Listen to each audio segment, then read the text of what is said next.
It's not about budgeting, it's about thinking of how I can save up money and prolong my travels as far in the future as I can. Hi, I'm Nick and I want to help you travel more. And actually this framework, it's very simple and you just gotta stay consistent with it. Start at your home country and you go to one of the cheaper countries. Accumulate yourself and your funds in those cheaper countries.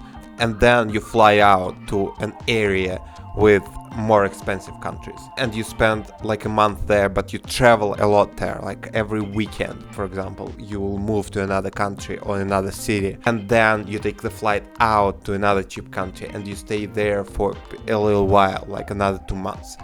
And that works great because it allows you to see a lot of the world without like going back home every time. Let me give you an example, and in this one we'll try to pretend like I'm a dude from Germany. The first thing you do, you test it out. You test out the borders. So from Germany, there's Croatia down there.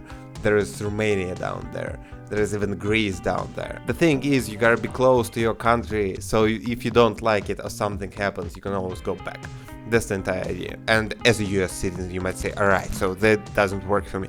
That works for you also. You got Mexico. And this way, you will have the option to budget your travel and know what you need and what you don't need. You gotta get a notepad and write down all the things you spend money on. Alright, I spend more money on food, or I spend more money on gym. You spend like 2 months there, you feel confident in yourself. Then you can go explore some stuff. You can go back into Europe, because Europe is expensive, and visit a couple of countries there. Emirates, for example, because it's a very expensive country. You can visit Qatar, you can visit Emirates. And then from like the Emirates, you can probably go to South Africa or something. You gotta always look at the map and see, alright, where I can go from there, which is cheap and safe. It's always good to know the averages, right? In Tim Ferris, in his 4-hour work week, it was written in like 2007 or 2009. He describes all the prices, and I wanna give you the up-to-date prices. Can you get an apartment pretty much anywhere in the world with like private bathroom up to $1,000? Yes, for a month. Easy. You go to Airbnb, get your time scrolling. For example, in Berlin, no, you cannot get something, but in Düsseldorf, yes, you can. Same thing goes like, can you do it in the Emirates?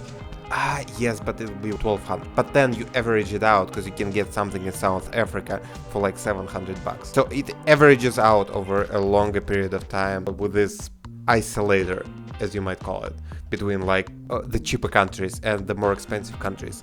It averages out to around $1,000. With the plane tickets, it's a little more complicated. First of all, you gotta book the tickets in advance, and you already know it probably.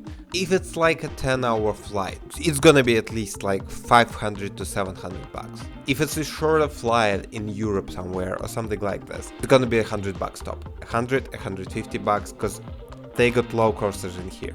Cross-Atlantic flight is $500, $700. For everything else, it's top to $100. If you're paying for a ticket to get from Malta to like Estonia, if you're paying like $500 per ticket, you've been robbed, my brother. There is just no way.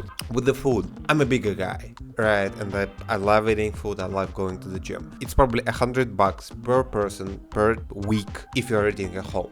If you're just budgeting your travels, those are the 3 main things.